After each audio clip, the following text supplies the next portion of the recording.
the musical shock attack. And team come down, turn your back. Become me sweet the lollipop. But watch a man, the island, the mountain and the cool of the breeze.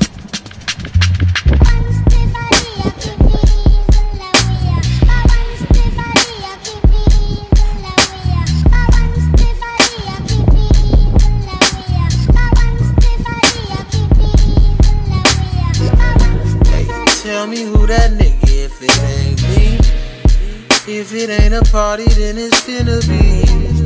Never had a problem, not a. Hello people. Story time about how men are pathological liars and you should never trust a Nigerian man that you see on the road and you should never ever try to be Jesus. What is this?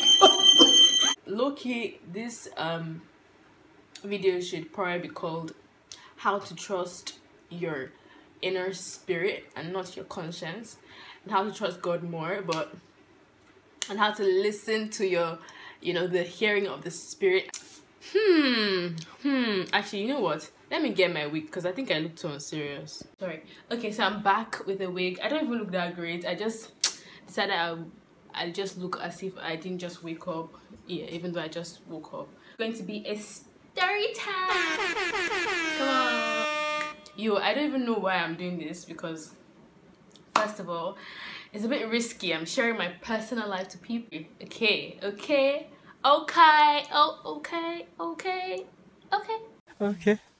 Welcome back to my channel. Yeah, and before you do anything, before I tell you gist, because you people like gist, like, share and subscribe. I need you guys to like, share and subscribe. I need you people to view my shit. It's actually, but yeah, so man's tried to wife me on the first date, but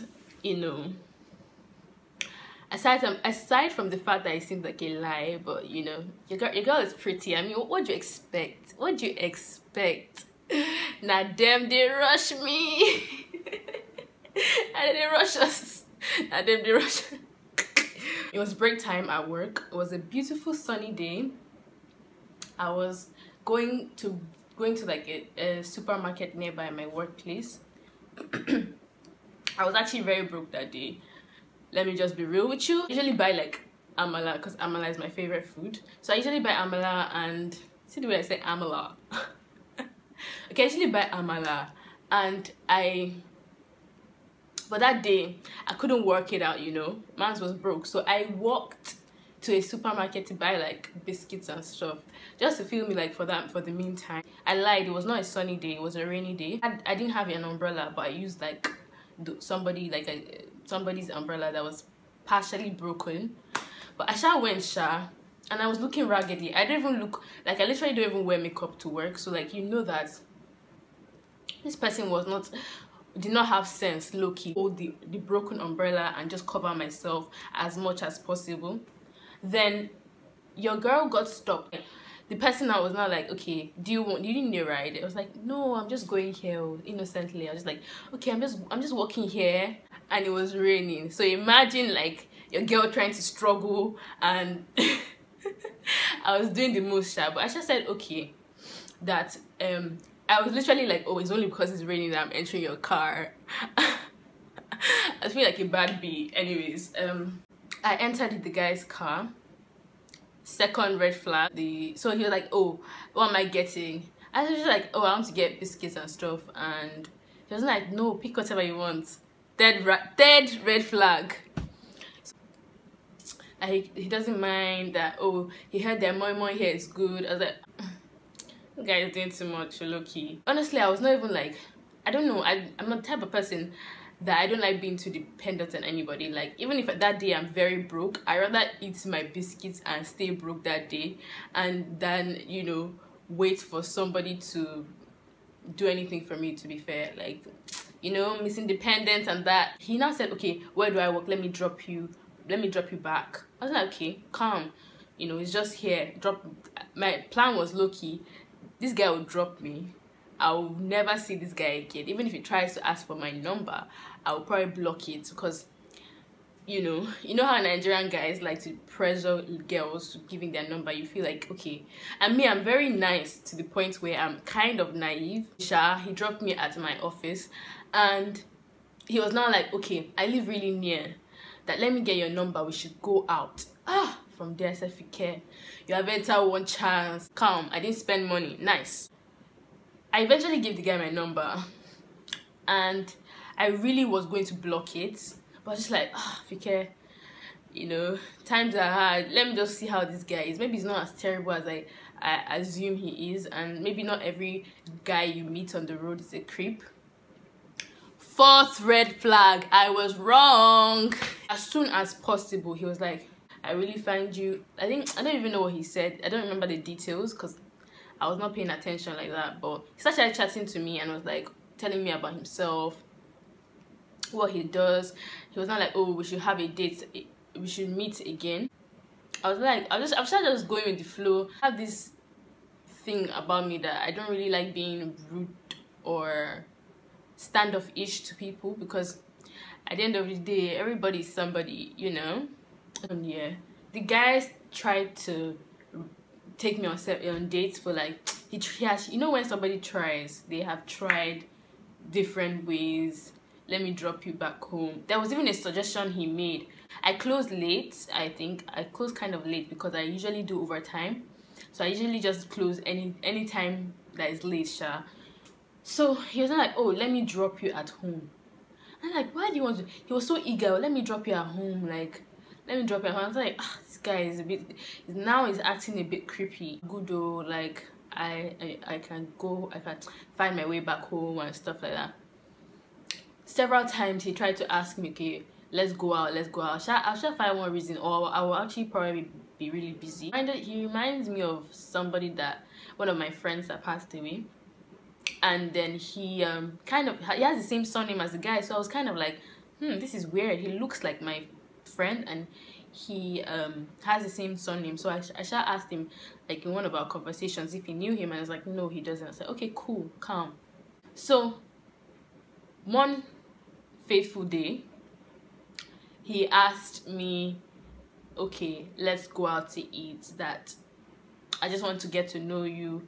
Then he was not like, okay, he doesn't like the fact that I don't reply him well. And I was trying to tell him that, it's not like how it seems. So I don't know you. I don't have any mutual friends with you. Like, it's kind of weird going out with somebody that I just met on the road. Like, even him should understand. Then he was now trying to claim he understands, that he apologizes and is sorry for the way he came off strong like that, but finds me attractive, that's he wants to get to know me. Okay, so that day, fateful day, yeah, I decided to, okay, I'll go out with this guy, but I'll come with a friend from work. So I went and we ate. Like, the food was cool. Even the conversation and the atmosphere was really nice. You know, that kind of thing where you're actually enjoying yourself. Yes. So you could tell that he was moving too fast. He was already making hints on marriage and hints of funny jokes, like, that are apparently meant to be funny but they're not funny. It was like, oh, if we have children, that we should definitely have a boy, because we should definitely have a son that can play football, because the way he's going to take care of us and Fifth red flag, number 5. This nigga is 34. What is a 20-year-old? Okay, some people like, I'm not blaming you if that's your preference, because some people like older guys, but I am just 20 and I'm just like, that's 14 years difference. Yeah, I was still kind of uncertain about this person, but like, because of that date, I almost felt like, okay, this person may not be totally terrible. Following up to conversations and stuff like that, there was a day I had my Thanksgiving at work. This time I was not very clear, and like I was praying and doing all this, because as you know, I'm a Christian, so in everything it's important to put God first. So once in a while I'll pray about it and be like, okay, God, what's up? Should I even give this guy a chance, or should I even bother? But look here, I was not listening. You know, God speaks, but sometimes they don't listen. So I was not listening. And then that day I had an event at my workplace, so it was an evening, and then he was very eager, like he was like, let me, like it felt like he was pressuring me to drop me home. I'm like, who does that? So after the event, I was like, okay, I'm not sure when I will leave, but I'll message you. Okay, so after all that, I was just like, okay, God, it's getting late, because it was getting late after my work event, and I was like, God, okay, do I walk home? Because my home is not very far from where my work is. So I was like, do I walk home, use public transport? But it's so late in the night, I don't really want to walk home, that kind of thing. So I was just like, God, but I'm in a dilemma, but I don't want to go with this guy because I don't know him. There's no reason for me to be going home with a guy this late in the night. Do you get? And a guy I don't know in particular. So I was just like, I was in a dilemma, and I also didn't want to ask anybody from work because I was going to leave. I wanted to leave early, basically. So, and none of them, most people are not leaving early.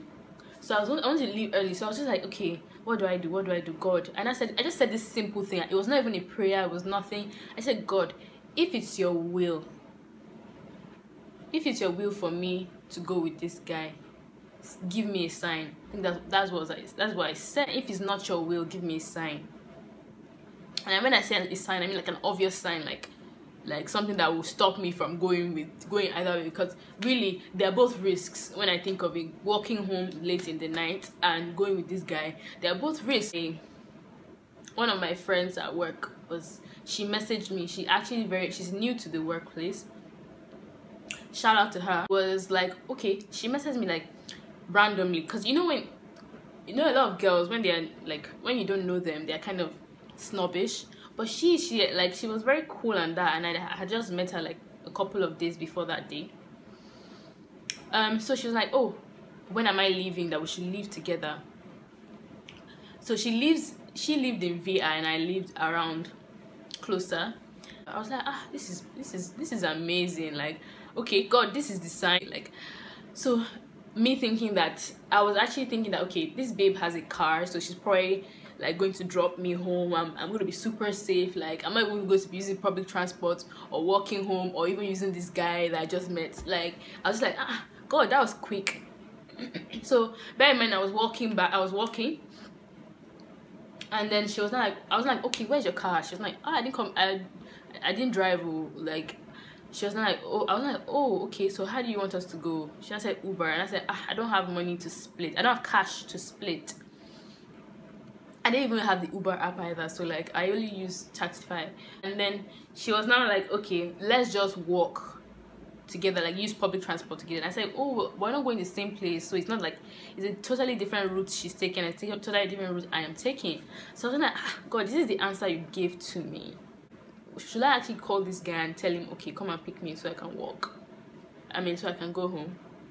Then she was like, okay, no, that it's fine, let's just walk to a particular point and then we can split ways. Okay. I crossed the road and then I now use Keke Napep. But the strange thing is that I got home safe, and even though I walked and used public transport, I got home safe, and like God actually answered my prayers. I thought he did not for a point in time, because I was like, I'm still going to end up walking home. But clearly it's that God was telling me that I should not be going out with this guy. I should not, like, this guy is not the option he wants. That is, like, I should not even be talking to this guy. But me, I was just like, okay, God answered my prayers. He probably didn't want me to go with this guy because this guy maybe does not have good intentions. Following that, I went on a date with him again after some pressuring. I went to this really nice, it was a very nice place. Before I even went, I made sure like everybody in my family knew about this, because in case anything happened to me, in case anything happened to me, like, let them know that this nigga is the one. G get, you have to be sure. My mom even came down to see the person I was going on a date with. So he seemed like a very smart guy. Like when I mean smart, like intellectually smart and that kind of thing. I mean, at the end of the day, it's 34, so what does it not know? We're talking about different things, our views on things, politics, just a wide range of things, and I really enjoy those kind of conversations. So I was really like, I was enjoying myself, if I'm being honest. But this guy was being just unrealistic. Like he was selling me dreams. And you know when guys start talking about, oh, you're the type of girl I want to marry, you have everything, I like the way you are, you're very simple, blah blah blah. He was really like, he was noticing my good traits, and when somebody notices my good traits, I actually applaud them, because I'm not all appearance, do you know what I mean? So he was not like, oh, whatever I want, I can get it, that he can't wait for us to go travel together, that he wants us to go to Dubai, that wherever I want to go out, he'll take me, all those yarns, sure. I was not like, okay, why haven't you gotten married? Because see, this is the kind of question you should be asking. Everybody's, you know, life is not the same, but at 34 you should at least have a girlfriend. So in my head I was like, okay, why? So he was not like, okay, the last girl he dated was not the one for him. He was just giving me a long story, blah blah blah. Then he was not asking, and I was asking him, okay, what are your strengths, what are your weaknesses, what don't you like about yourself, or what do you think is your, in terms of relationship, like relationship wise, what do you think is like your flaw? Then he was not like, oh, his flaw is that a lot of girls like him, that I'll probably be very jealous when we become exclusive. How many red flags? That's what, 7 red flags. First of all, exclusive on what? On the first date. And your flaw, you can't even say, you say a flaw is the fact that a lot of girls like you. What the hell does that even mean? In my head I was like, okay, do you mean to say, actually no, I said it out loud, do you mean to say your flaw is the fact that you like a lot of girls and you don't know which, you don't just want to stick to one? I'll even understand if you were that honest. So the end of the date, he dropped me home. I was cool and calm. I actually did enjoy it overall, apart from some things. So I just, like, in my head I was like, okay, let me keep this thing open, let's see how it goes. Maybe he's just really expressive and he doesn't know how to express his feelings, so he's just rambling and saying rubbish. But okay, so tell me why he followed me on Instagram and I followed him back. Tell me why my friend messaged me that, do I know, she was like, oh, do I know this guy that Fike, oh, she was literally like, Fike, oh, like, oh, exclamation, I know this guy, how do I know him? I was just like, oh, I just met him, oh, I went on a date with him recently. She was not like, Fike, run for your life.